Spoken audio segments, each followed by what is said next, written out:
వెతుకులాట. ఈ లోకంలో వెతుకులాటలు అనేకం ఉన్నాయి. మనం ఏ రకంగా వెతుక్కుంటున్నాం? ఆత్మానుసారంగా వెతుక్కోవాలట.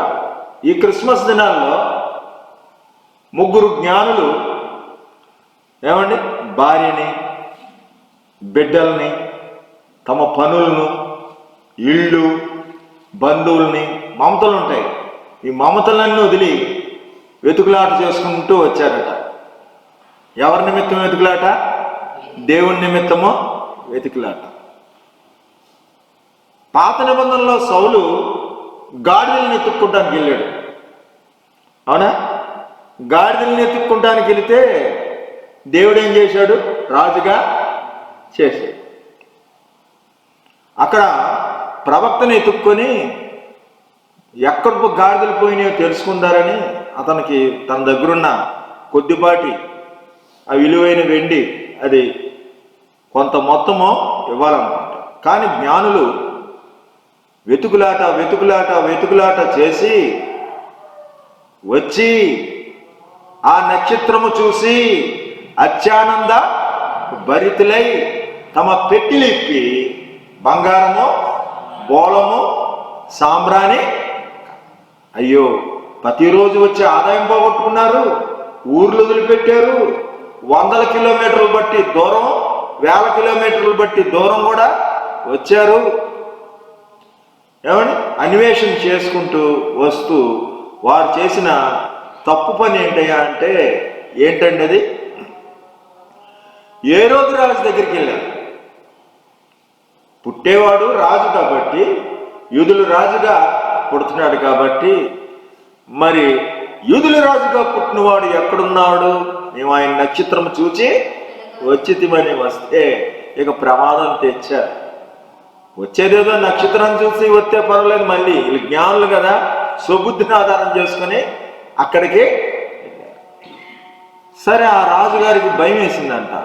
నేను కాకుండా ఇంకో రాజు అంటాడేంటి, ఇంకోటి ఎవరో పుడతారంటాడేంటి? అసూయ బుద్ధి గల రాజు పైకి కనబడలేదు, కలవరం పడిపోతున్నాడు. రాజు ఎవరో పుడతారంట అని అందరూ మరి కలవరం చెందారు. మంత్రులు, అక్కడ ఉన్నోళ్ళంతా, సేనాధిపతులు అందరూ చెప్పుకొని అక్కడ యెరూషలేములో ఉన్నవారంతా కలవరపడిపోయారట. సరే, ఎక్కడ పుడతాడో చూద్దాం. గ్రంథాలు వీళ్ళంత దూరం బట్టి 1000 కిలోమీటర్లు బట్టి వచ్చారు. మన పండితులేరి, మనవాళ్ళు ఏం చేస్తున్నారు? నిద్రపోతున్నారా? రండి అని వాళ్ళందరినీ పిలిచి, గ్రంథాలను ఎతకండి, ఏం చేస్తున్నారు చూడండి, ఎక్కడి నుంచో వచ్చారు వీళ్ళు, మీకు తెలియట్లేదా అని అంటే, వాళ్ళు గ్రంథాలు గబగబా ఎతికితే యోధా దేశ బెత్లెహేములో, ప్రభువా, యోధా దేశ బెత్లెహేములో రక్షకుడు పుట్టాలి. యోధా దేశ బెత్లెహేమ, యోధా ప్రధానంలో నువ్వు ఎంత మాత్రమో అల్పమైన దానివి కావు. యోధా దేశ బెత్లెహేములోనా? మళ్ళీ ఆ జ్ఞానులు పిలవండి అని జ్ఞానులు పిలిచి, ఎన్నాళ్ళైంది ఆ నక్షత్రం వచ్చి మాట్లాడి, రహస్యంగా మాట్లాడి ఏమంటున్నాడు? మీరు వెళ్ళి పూజించి రండి, నేను తర్వాత వచ్చి పూజిస్తాను. మళ్ళీ ఇదేంట్రా బాబు, ఎంతో ఆశపడి మేము వస్తే ఇలా న్యూస్ ఇచ్చినట్టే తప్ప మనకేమీ ఫలితం లేదని బయటకు వచ్చి చూస్తే మళ్ళీ ఆ నక్షత్రం కనబడుతుందంట. ఎరిగిన దారి తొలగిన వేళ ఎదలో కుంగి. మరి ఎరిగిన దారి మరి తొలగిపోతున్నారు క్రైస్తవులు. ఎరిగిన చక్కగా దేవుడు నడుపుతుంటే, సీహోరు నీళ్ళతో నీకేం పని, అశూరు మార్గమున నీకేం పని. మళ్ళీ నక్షత్రం పట్టుకొని చూసి ఆ నక్షత్రము శిశువు ఉన్న ఇంటి వరకు వారిని నడిపించిందంట. ఆ నక్షత్రం చూసి అత్యానందపడిపోయి ఆనందపడుతుంది. ఆ ఇంటి మీద నక్షత్రం నిలిచిందంట. ఆ ఇంటిలో ప్రవేశించి సాగిలిపడి పూజించి నమస్కారము చేసి తమ పెట్టిలిప్పి బంగారము, బోళము, సాంబ్రాణి కానుకలు సమర్పించినప్పుడు అప్పుడు దర్శనం వచ్చింది. అప్పుడు దాకా దేవుడేమి మాట్లాడాల. హేరోదు రాజు శిశువుని చంపాలనుకున్నాడు. మీరు హేరోదు రాజు దగ్గరికి వెళ్ళొద్దు అని వేరే దానినా వెళ్ళండి ఏమండి. అప్పుడు మళ్ళీ దేవదూత ఎవరికి కనబడ్డారు? యేసేపు కనబడి, ఏమండి మరియ భర్త అయిన యేసేపు కనబడి, శిశువును చంపాలనుకుంటున్నాడు హేరోదు రాజు, మీరు వెళ్ళి ఐగుప్తులో ఉండండి, నేను పిలిచే వరకు రావద్దు. హేరోదు చనిపోయిన తర్వాత మళ్ళీ ఆ శిశువుని ఐగుప్తు నుండి నా కుమారుని పిలిచి తినంటాడు. మనం రాత్రి మరి ఎంతమంది వచ్చారో మీరు ఏమండి, కీర్తనలు 27, అలాగే యోహాను రాసిన 3వ పత్రిక అండి, యోహాను రాసిన 3వ పత్రిక, ఈ 3వ పత్రిక, ఈ కీర్తనలు 27 3వ పత్రిక, తండ్రి భాగంగా కీర్తనలు 27 3వ పత్రిక, యోహాను రాసిన 3వ పత్రిక. దీన్ని మరి 3వ పత్రికను కుడి చేత్తో పట్టుకొని, కీర్తనలు 27 ఎడమ చేత్తో పట్టుకొని 2 బొటనవేలు తీసుకొచ్చి మత్తయి సువార్త 2వ అధ్యాయంలో పెట్టుకోవాలి. మొదటిగా అంటాడు, యెహోవా నా వెలుగైను రక్షణ అయిను, నేనెవరికి భయపడుదును. ఇక్కడ వెలుగు ఏమండి, ఒక యెహోవా నా వెలుగు నా రక్షణ అంటున్నాడు.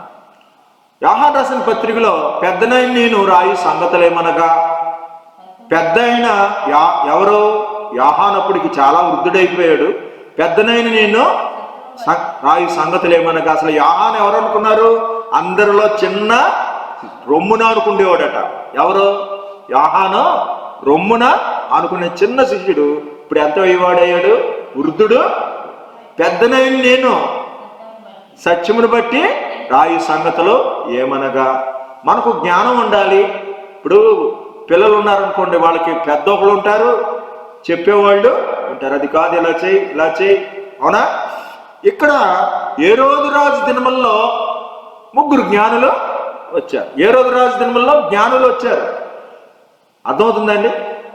పెద్ద ఎవరు? హేరోదు రాజు. అక్కడ పెద్ద ఎవరు? యోహాను. ఇక్కడ పెద్ద ఎవరు? యెహోవా. ఇక్కడ వెలుగెవరు? జ్ఞానులు. అక్కడ ఎవరు? ఆయన రాసిన సంగతులు. దేవుని స్తోత్రం.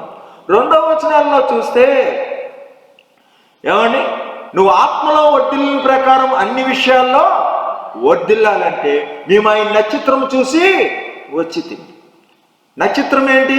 ఇగో ఫలానా ఏ నక్షత్రంలో పుట్టాడు, ఏ నక్షత్రంలో పుట్టావు అన్నట్టారు కదా. మేము ఆయన నక్షత్రం చూసి, వాళ్ళు మతిపోయింది ఆ నక్షత్రం చూసి, అందుకే వచ్చారు. ఎటువంటి వాడు పుట్టాడో వాళ్ళకి అర్థమైపోయింది ఆ జ్ఞానం బట్టి. వాళ్ళ లెక్కలో ఇతడు అసాధ్యుడు, ఇటువంటి వాడు ఉండడు. కాబట్టి ఇటువంటి వాడిని నేను చూడాలని వాళ్ళు శాస్త్రాలు పరిశీలి బుక్స్ చదివేవాళ్ళు మరి వచ్చేసారు. మేము ఆయన నక్షత్రం చూసి వచ్చితిమంటే, ఇదిగో అంటే 2వ వచనాల్లో వారి యొక్క ఏమండి ఎలాగ వడ్డిల్లారండి. శత్రువులు వచ్చారట. 2వ వచనం కీర్తనలో, వారు తొట్టిల్లి కూలి, శత్రువులు వచ్చినా కూలిపోయారు. నిజంగా యేసు ప్రభు పుట్టినప్పుడు పెద్ద సమస్య వచ్చింది. మరి ఆ హేరోదు రాజు చంపాలనుకున్నప్పుడు కుదిరిందా? కుదరలా. ఏమండి, మరి 3వ వచనంలో చెప్తాడు, సాక్ష్యం, నువ్వు సత్యమును అనుసరించి నడుచుకుంటున్నావని సాక్ష్యము చెప్తున్నారు, నేను చాలా సంతోషించాను అంటాడు. ఇక్కడ యెరూషలేములో ఉన్న వారంతా కలవరపడ్డారంట. ఎటువంటి స్పందన, ఎటువంటి ప్రభావం వచ్చిందని. అక్కడ సత్యమును అనుసరించి నడుచుకున్నామని మేము సాక్ష్యం విన్నాం అంటే, ఇక్కడ సాక్ష్యం ఏంటంటే యెరూషలేములో ఉన్న వారందరూ కలవరపడ్డారు. ఇక్కడ చెప్తాడు, నేను అధైర్యపడను, నేను భయపడను, నా మీదకి దండొత్తి వచ్చినా ఏమి ప్రభావమో చూపుతూ అని సాక్ష్యము ప్రభావం గురించి సాక్ష్యం చెప్తున్నాడు. 4వ వచనంలో, యెహోవా వద్ద వరం అడుగుతున్నా, దాన్ని నేను వెతుకుతున్నా, ఆయన ప్రసన్నను చూచుటకు ఆలయంలో ధ్యానించు. మీరు నిజంగా సత్యాన్ని అనుసరించారు కాబట్టి వచ్చారు, కాకపోతే పడుకోలేరా? ఏమని ఇంటి దగ్గర ఉండలేరా? ఎంతమంది వచ్చారు? సండే స్కూల్ ప్రతిరోజు జరుగుతుందట. బలి వచ్చేస్తారు పిల్లలు, 60-70 మంది పిల్లలు వస్తారు. ఏమండి, 52 సంవత్సరాన్ని ఫంక్షన్ చేశారు. మరి ఏది కాబట్టి కొంతమందిని చూసి మనం అభివృద్ధి పొందిన వాళ్ళని చూసి మా అద్దరు చూసుకోవాలి తప్ప చెడిపోయిన వాళ్ళని చూడకూడదు. సరే అండి, మనం ఏం ఎదుగుతున్నాం? నిజంగా ఆశ. దావీదుకి ఎన్నో పనులు ఉన్నాయి, పనులేం లేవా? మనకంటే ఎక్కువ పనులు ఉంటాయి. శత్రువులు ఉన్నారు, ఎంతో పోరు ఉన్నది. అయినా బ్రతుకు దినములన్నీ యెహోవా సన్నిధిలో నివసింపగోరుతున్నాడట. ఆయన ప్రసన్నతను చూడాలంట. ఆయన ఆలయంలో ఇంకో పనే లేదట. అది ఉంటే ఎంత భాగ్యం అంటున్నాడు. దాన్ని అక్కడంటాడు, నా పిల్లలు సత్యం అనుసరించి నడుచుట కంటే ఎక్కువైన సంతోషం. ఇక్కడ సంతోషం గురించి చెప్తున్నాడు. ఏమని మనం ఏది ముఖ్యం? ఏమని దేవుని సన్నిధిలో ఆయన ఆవరణలో ఒక్క దినము గడుపుట 1000 దినముల కంటే ప్రతి ఉదయమున మొదటి సమయం దేవుడికి ఇవ్వాలి. ఇక్కడ శాస్త్రులు పరిచయాలు వచ్చి వెతుకుతున్నారట. 4వ వచనాల్లో వెతుకులాట. దేవుని స్తోత్రం. ఆ శాస్త్రులు పరిచయాలు ప్రధాన యాజకులు అందరూ వచ్చి వెతుకుతున్నారు. 5వ వచనాల్లో చాటైన స్థలం యోధా దేశ బెత్లెహేమ, యోధా ప్రధానంలో నువ్వు ఎంత మాత్రమో అల్పమైన దానివి. ఆయన ఆపత్కాలంలో తన ఆశ్రయమాటను దాచును, తన గుడారమాటను దాచును అని ఇక్కడ చెప్తుంటే అక్కడ వాళ్ళు పరదేశులంట. పరదేశికి ఏం కావాలి? తలదాచుకోవడానికి స్థలము. స్థల ప్రాధాన్యతలు 3:5 వచ్చింది. 6వ వచనంలో నన్ను చుట్టుకున్న శత్రువుల కంటే తల ఎత్తువాడు నీవని, నన్ను చుట్టుకున్న శత్రువులు అని చెప్తే అక్కడ సంఘం ఎదుట ఒక లేఖ రాసి, సంఘం ఎదుట ఇక్కడ జ్ఞానులను రహస్యంగా పిలిచాడు. వారి ఉనికి అనేది 6వ వచనాల్లో ఉంది. జ్ఞానుల్ని రహస్యంగా పిలిచాడట. ఇక్కడ చుట్టుకున్నారంట శత్రువులు, అక్కడ సంఘము ఎదుట రాశానంట. 7వ వచనము హేరోదు రాజు పరిష్కారంగా తెలుసుకున్నాడంటండి. పరిష్కారంగా తెలుసుకున్నాడంటే యోహాను రాసిన పత్రిక 3వ అధ్యాయంలో 7వ వచనం ఏముందంటే, వారిని దేవుని తగినట్టుగా సాగనింపాలి అని చెప్తున్నాడు. తగినట్టుగా, పరిష్కారంగా అని చెప్తుంటే, కరుణతో నాకు ఉత్తరమిమ్ము, ప్రేమ గురించి సరైన విధంగా తగిన విధంగా నడవడం అనేది 7వ వచనాల్లో ఉంది. ఏమండి? కాబట్టి పరిశుద్ధాత్మ ఇట్లే చెప్పుచున్నాడని మీరు బుద్ధిగల కన్యకులు వచనాల్లో మనం చూస్తాం. అలాగే 7వ వచనంలో ప్రేమ గురించే ఉంటుంది అన్నాడు. 8వ వచనము ప్రియుడా సత్యమునకు మనం సహాయం చేయబద్ధులమై ఉన్నాం అంటే, ఇక్కడ నువ్వు సన్నిధి వెతకమంటే నేను నీ సన్నిధిని వెతుకుతున్నానని కీర్తనలో 8వ వచనం చెప్తున్నాడు. ఇక్కడ 8వ వచనము మీరు వెళ్ళి పూజించిరండి, నేను వచ్చి. అర్థమైందండి? నువ్వు సన్నిధి వెతకమంటే నేను వెతుకుతాను. ఇక్కడ ఎదుగుతానంటుంది ఎవరో? హేరోదు రాజు కాపంగా అంటున్నాడు. కానీ ఇక్కడ మరి సహకరించండి, సత్యమునకు సహాయం చేయ మీరు వెళ్ళి పూజించరండి, నేను వచ్చి పూజిస్తాను. 9వ వచనము నీ ముఖము నాకు దాచకము అంటే ఈ నక్షత్రము మరుగైన నక్షత్రం మళ్ళీ వచ్చింది.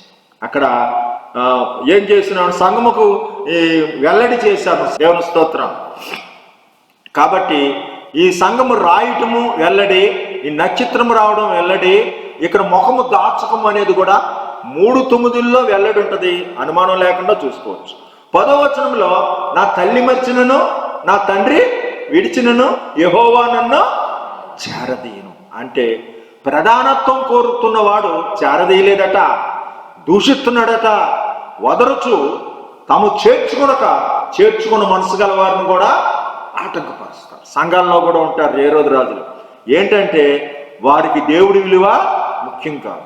ఇప్పుడు యేసుక్రీస్తు వచ్చింది హేరోదు రాజు పిల్లల కోసం కూడాను. హేరోదు రాజు పాపం నిమిత్తం కూడా పరిహారం అయి తన రక్తం ఇస్తానికి లోక పాపములు మోయి దేవుని గొర్రెపిల్ల. అలా చూడాల. సంఘం ఎందుకు, మందిరం ఎందుకు అంటే కొంతమంది పెద్దరికమే, నా మాటే చల్లాలి, నా పెద్దరికం చూపెట్టుకుంటాను. అర్థమవుతుందా? ఏదో పదవి ఎంపీటీసీ లాగా. అసలు ఫస్ట్ పాపం ఎక్కడి నుంచి వచ్చింది? అదే దేవుడితో సమానంగా ఉండాలి. వ్యభిచారం కాదు, దొంగతనం కాదు. మనం అనుకుంటాం వ్యభిచారము, దొంగతనాలు అని. కాదు కాదు కాదు. నేనేమైనా ఇక్కడ వెలగబోసుకొని మీ మీద నాయకత్వం చేస్తే హేరోదు రాజు ఏమయ్యాడు? చివరికి చచ్చాడా లేదా? ఇంకో హేరోదు రాజు పురుగులు పడి దేవుని మహింపరచకపోతే, మన మహిమను ఎత్తుక్కుంటే ఒక చాపేసి ఒక ప్యాన్లు ఇచ్చి మన మహిమ కాదు, మన గొప్ప దేవుడికి అర్పణ ఉండాలి. కానీ దేవుడు చిత్తము నెరవేర్చడానికి మనం సమస్తము కావాలట, మనకన్నీ కావాలి. కానీ దేవుని మహిమ నిమిత్తము నువ్వు అన్నీ అడుగు, కానీ నీ మహిమ నిమిత్తము నీ భోగముల నిమిత్తము కాదు అంటాడు. చేర్చుకుని మనసు గల వారిని కూడా ఆటంకపరచచ్చు అంటాడు. అన్ని జనుల వలన ఏమి పుచ్చుకొనుకొచ్చారు వాళ్ళు? దేవుని నిమిత్తం బయలుదేరారు. నువ్వు ఎలా చేర్చుకోవాలి అని అడుగుతుంటే ప్రధానత్వం కోరిన వాడు చేర్చుకోలేదంట. చేర్చుకున్న మనసు గల వారిని కూడా ఆట. ఇక్కడ 10వ వచనము ఆదరణ. ఆ నక్షత్రము చూసి అత్యానంద ఆదరణ. నక్షత్రం అంటే ఎవరు? దానియేలు గ్రంథంలో చెప్పాడు, బుద్ధిమంతులైతే ఆకాశమందుల జ్యోతుల వలె ఉంటారు. సేవకుడు మాట, సేవకుడు శ్యామం చూసి సంతోషించు యెహోవా. శిష్యుడని గిన్నెడు చన్నీళ్లు తాగనిచ్చిన వాడు రావాల్సిన ప్రతిఫలము ఎవరి నిమిత్తం బయలుదేరారు? జ్ఞానులు ఎవరి నిమిత్తం బయలుదేరారండి? సేవకులు ఎవరి నిమిత్తం బయలుదేరుతున్నారు? అది రాస్తున్నాడు, వారు అన్ని జనుల వలన ఏమి పుచ్చుకొనక దేవుని నిమిత్తమో బయలుదేరారు. వారిని పరదేశుల వాళ్ళు, వాళ్ళకి ఆశ్రయమో చాటైన స్థలమో మనము ఇవ్వాలి. యెహోవా నా వెలుగు నా రక్షణ అని యెహోవా నిమిత్తం వచ్చారు. ఎవరు చెప్పారు వెలుగు వారికి? ఏమండి? కాబట్టి 11వ వచనంలో ఏమండి, నాకు సహాయము చేయుము అంటే తమ పెట్టెలు ఇప్పి ఏమండి ఏమన్నాడు? తమ పెట్టెలు ఇప్పి బంగారము బోళము సాంబ్రాణి కానుకలు ఇచ్చారంటే మనము ఇక్కడ ఏమన్నాడండి? మేలు చేయవాడు దేవుని సంబంధి, కీడు చేయవాడు దేవుని సంబంధి. ఇక్కడ మేలు చేయవాడు దేవుని సంబంధి అంటే ఏం మేలు చేశారు వీళ్ళు? పెట్టెలు ఇప్పి బంగారము బోళము కానుకలు అర్పించారు. 12వ వచనం యోహాను రాసిన పత్రికలో చదవమ్మా. ఏముంటదంటే ఏమంటున్నాడు? 12వ వచనం చదవమ్మా. డెమెత్రి అందరి వలన సత్యం వలన మంచి సాక్ష్యము పొందినవాడు. దేవుని స్తోత్రం. ఇక్కడ యోహాను కీర్తనలో 12వ వచనం చదవమ్మా. మంచి సాక్ష్యం ఉండాలండి. సంఘంలో వచ్చామంటే కాదు, అలాగే నిరాశపడకూడదు. ఇప్పుడు రొట్టె ద్రాక్షరసం ఇవ్వడానికైతే సాక్ష్యమే ఉండాలి, రొట్టె ద్రాక్షరసం తీసుకుంటానికి సాక్ష్యం ఉండాలి, సంఘ పెద్దరికము చేయడానికి సాక్ష్యం ఉండాలి, బోధ చేయడానికి సాక్ష్యం ఉండటానికి ఉండాలి. కానీ వచ్చి కూర్చొని వెళ్ళిపోతానికి అయ్యా నేను అన్నీ సరిగ్గా లేవండి అని అనకూడదు.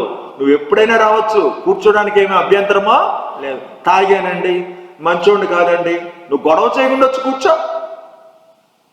తాగినా వచ్చి కూర్చోవచ్చు, గొడవ చేయడం అనుకో అది మంచిది కాదు. ఇక్కడ ఏదో నీతి ఇక్కడ ఏం లేదు, దేనత్వం ఉంటే చాలు. గుమ్మములారా మీ తలలో పైకెత్తుకున్నది, మహిమగలారో రాజు ప్రవేశించినట్లు మీ తలలో వంగాలి. ఏమండి? కాబట్టి ఇక్కడ ఏమన్నాడమ్మా? 12వ వచనము, అబద్ధ సాక్షులు క్రూరత్వము వెళ్ళగక్కువారు. ఏమండి? అక్కడ సాక్ష్యం చెప్తుంటే ఇక్కడ ఏమన్నాడు? అబద్ధ సాక్షులు నీ గురించి సాక్ష్యం చెప్పారు అని చెప్తే ఇక్కడ అబద్ధ సాక్షులు అంటున్నాడు. ఇక్కడ 12వ వచనము హేరోదు రాజు గురించి దేవుడు చెప్తున్నాడు సాక్ష్యం. హేరోదు రాజు గురించి దేవుడు చెప్తున్నాడు, ఇగో నువ్వు వేరే దారిన వెళ్ళాలి, హేరోదు రాజు మంచోడు కాడు. 13వ వచనంలో ఏమన్నాడు? సజీవుల దేశం నివసించుతున్న నమ్మకం లేకపోతే నేనేమవుతును? ఇది చాలా మంది కొంచెం బుర్ర పెడితే కానీ అర్థం కాదు. సజీవుల దేశంలో నివసించుతున్న నమ్మకం లేకపోతే నేనేమో, ఈ మాట నాకు చాలా బాధ వచ్చింది. దీనికోసం మారు మనసు కూడా పొందా. అంటే పరలోకం వెళ్ళకపోతే ఎందుకు నీ బతుకు? నీకు ఫ్రిడ్జ్లు ఉన్నాయి, నగలు ఉన్నాయి, రోజు నీ ఇష్టమైన తిండి ఉంది, నీకు పదవి కూడా ఉంది. తర్వాత కొద్ది సంవత్సరాల్లో అజ్ఞానదో పురుగు కోట్ల సంవత్సరాలు నువ్వు కాలాలి, కాలుతూనే ఉండాలి, కోట్ల సంవత్సరాలు. కానీ ఒక 70 ఏళ్ళలో కొద్దేళ్ళు నీకు బంగారమో ఏమండి తిండి పెట్టాడు. ఇది మంచిదా? ఎంత భయపడాలి? ఇప్పుడు రేపు నిన్ను ఉరి తీస్తారు అనుకోమ్మా, రేపు ఉరి తీస్తారు, వాళ్ళు మంచి పొలవాళ్ళు అన్నీ పెట్టేశారంటే సంతోషమా? ఎంత దిగులు వస్తుంది? మూర్ఖుడైతే అలా అనుకుంటాడు, పోతే పోనే సత్తే చేద్దాం అని. ఇక్కడ మనం తెలుసుకోవాలి. అలాగే చాలామంది సజీవుల దేశం గురించి చూడట్లా, సజీవుల దేశం గురించి ప్రవేశిస్తానని నమ్మకం లేకపోతే, ప్రవేశిస్తానని చెప్పట్లా, నమ్మకమో లేకపోతే నేనేమో అక్కడ అంటాడు, అనేక సంగతులు రాయదలిచాను, అవి నాకు ఇష్టమో దేవుడి ఇష్టానికి ఉండాలి. మనం సజీవుల దేశంలో ప్రవేశిస్తానికి ఇష్టం కోసం వచ్చాం. ఇప్పుడు ఎవరి కోసం వచ్చారు మీరు? దేవుడి అనుగ్రహం పొందడానికి. మరి ప్రవేశిస్తామా అనుగ్రహం? యేసు రక్తం వల్ల ప్రవేశిస్తాం, మన నీతి బట్టి కాదు. దేవుని స్తోత్రం. రాత్రి చెప్పుకున్నాం, భయము గ్రహింపు ఉంటే తప్పనిసరిగా నిన్ను శక్తితో నిలబెడతాడు. తన మహిమ ఎదుట నీ నీతి బట్టి కాదు ఇస్తాడు. తప్పనిసరిగా అనుసరించాలి.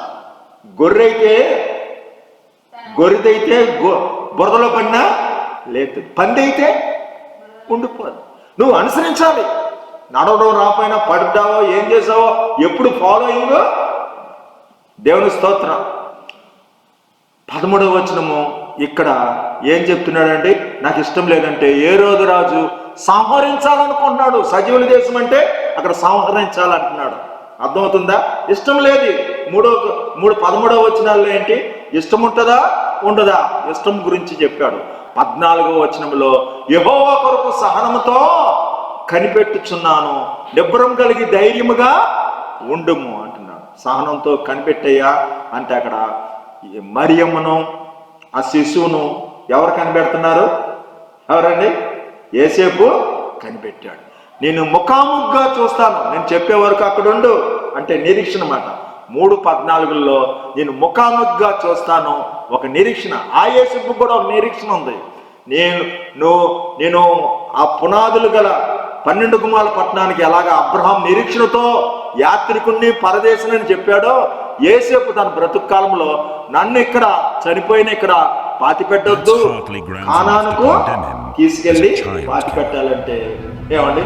కనిపెట్టుకొని వాళ్ళు ఇశ్రాయేలు ప్రజలు మరి ఎన్ని సంవత్సరాలైనా ఆ పెట్టిని, సమాధి పెట్టిని పాతి పెట్టలేదు. కానీ ఆ 40 సంవత్సరాలు కూడా అడవిలో సమాధి పెట్టిని కూడా తెచ్చుకున్నారు మందుసంతో పాటు. సమాధి అస్థితులున్న ఎముకలున్న ఆ పెట్టిని తిరిగి తీసుకెళ్లి వారు స్వతంత్రం చేసుకున్న వాగ్దాన భూమిలో మనకు నిబ్బరం ఉంది. కనిపెడుతున్నాం. ఏమండి? నిలవరైన పట్టణం మనకి ఇక్కడ. మనం కూడా యాత్రికులమే. మనకు అనేక ఆపదలు ఉన్నాయి, శత్రువులు ఉన్నారు. ఎలా పడితే మనం వెళ్ళిపోకూడదు. ఏమండి? మేఘం కదిలితే కదిలారు, ఆగితే ఆగారు. యెహోషువ ఏం చేశాడు? హాయి పట్టణం మీదకి వెళ్ళి ఓడిపోయి వచ్చారు. ఎందుకంటే అంతకుముందు యెరికో మీద జయించారు. ఇంతే కదా అనుకున్నారు. ఇంతే కదా అనుకోవచ్చు. కనీసం 10th క్లాస్ పాస్ అయినా ఏ గ్రూప్ తీసుకోవాలి అని ప్రార్థన చేయాలి. విత్తిన విత్తనము, అప్పు ఇచ్చినా, పెళ్లి చేసినా, వ్యాపారం చేసినా, బయలుదేరుతున్నా దేవుణ్ణి అడిగి బయలుదేరాలి. ఆ నక్షత్రం వారిని నడిపించి. ఏమండి? కాబట్టి మనం నడిపించే సేవకులు దేవుని వాక్యం. ఇంతకంటే వేకు వెలుగుగా మీ హృదయంలో ప్రకాశించిందంట. నక్షత్రం అంటే వాక్యము బట్టి మనము నడవాలి. దేవుని స్తోత్రం.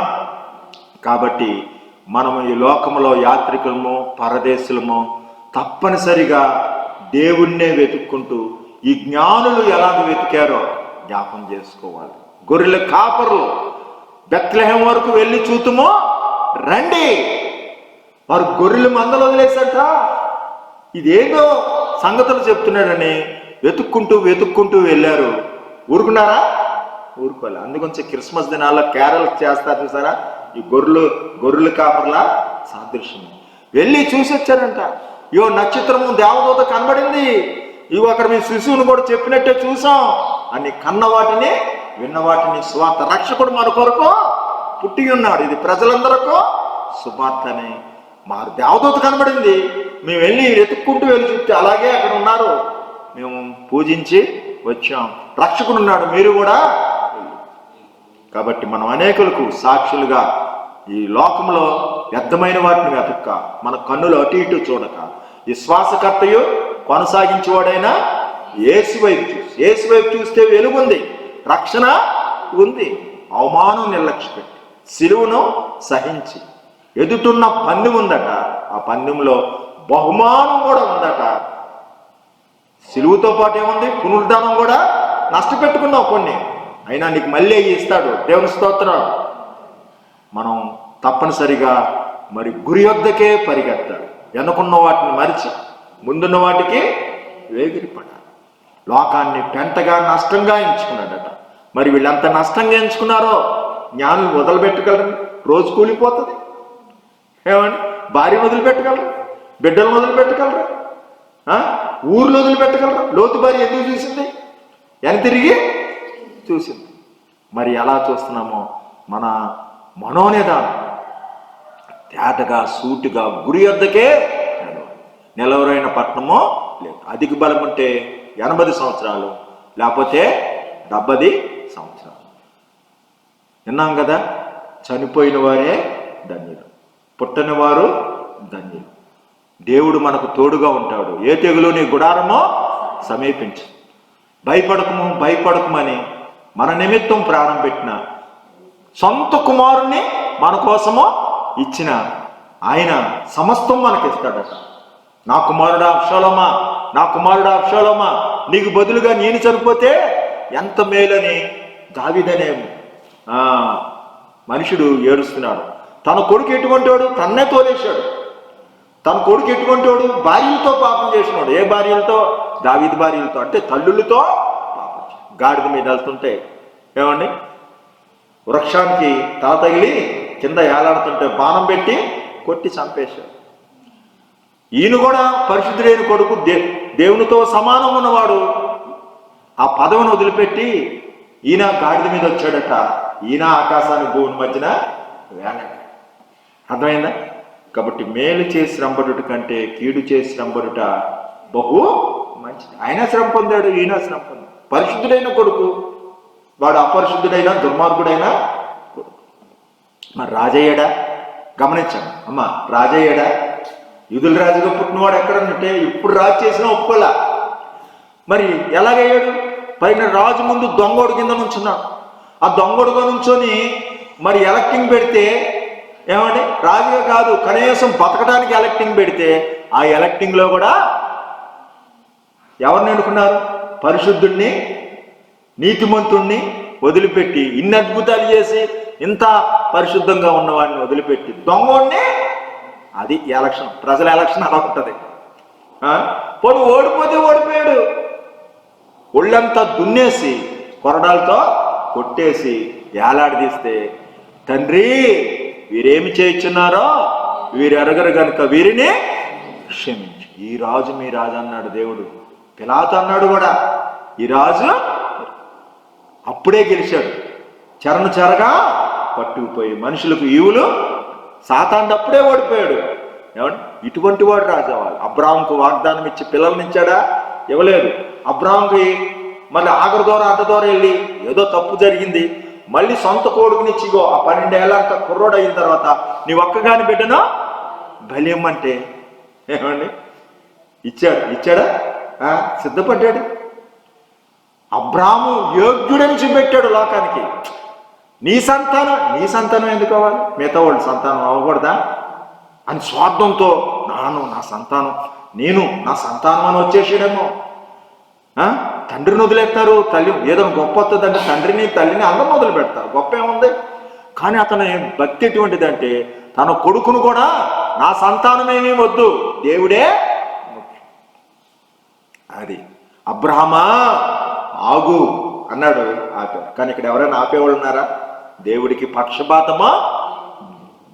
దేవుడు తన కుమారుడికి కూడా అర్హత చూపించిన తర్వాతే, పాస్ అయిన తర్వాతే రాజుగా వేవేల రాజులు దూతలతో త్వరగా వస్తున్నాడు. అప్పుడు వస్తున్నాడు, పాస్ మాత్రమే అయ్యాడు. దేవుని స్తోత్రం. ఏమండి, విజయం మాత్రమే రాజుగా ఉండటానికి అర్హత చూపించుకున్నాడు. అన్ని కోణాల్లోంచి కూడా పాప పరిహారం కూడా జరిగింది. అర్థమైందని యాజకత్వం కూడా చేశాడు. మన స్నేహితుడిగా వచ్చాడు, అన్నగా వచ్చాడు, మన కుమారుడుగా వచ్చాడు. ఏలయనగా మనకు శిశువు పుట్టిను, మనకు కుమారుడు, మనకు శిశువు. మన కుమారుడు రాజు అవుతే మనకు సంతోషం ఉండదా? నిజం చెప్పండి, సంతోషమే కాదు. మరి క్రిస్మస్ దినాల్లో మనం మహా సంతోషం. మనకి ఇక దుఃఖము లేదు, ఏమండి, నిట్టూర్పులు లేదు. దేవుడు మనకు తోడు. దేవుడే ప్రతి భాష విందు తుడిచివేస్తాడు. దేవుడు వాక్కును మన జీవితంలో నిరీక్షణ కలిగి ఎల్లప్పుడూ ఆయన్నే వెతుక్కున్నాడు. ఏం పోయినా అవి వస్తాయి. నిందకు ప్రతిగా రెట్టింపు ఘనత ఇస్తాను. బాధ కలిగిన దేశంలో సంతోషము ఇస్తాను. తినేసిన పంటను కూడా ఇస్తాను. రాత్రి నాంగా చనిపోయిన వారు కూడా ముఖాముఖిగా ప్రార్థన. సజీవుల దేశంలో నివసించదనన్న నమ్మకం లేకపోతే నేనేమవ్వాలి?